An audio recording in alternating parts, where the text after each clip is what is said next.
तो आप लोग देख सकते हैं यहाँ पे हम लोग रहते हैं पर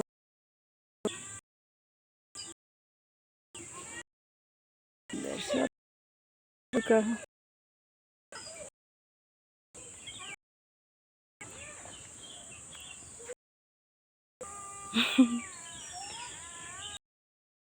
देखिए इतनी और इसी में पड़ रहा है,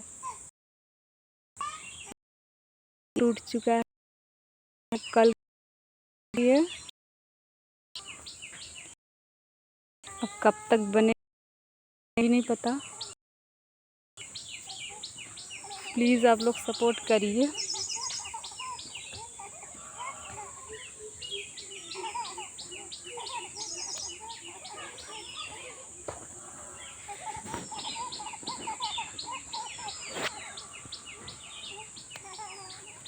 ये यहाँ पे मिट्टी रखा है हुआ है और ये सारा लकड़ी है।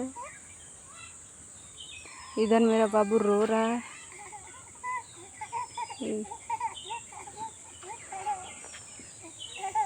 इधर काम हो रहा है भाई।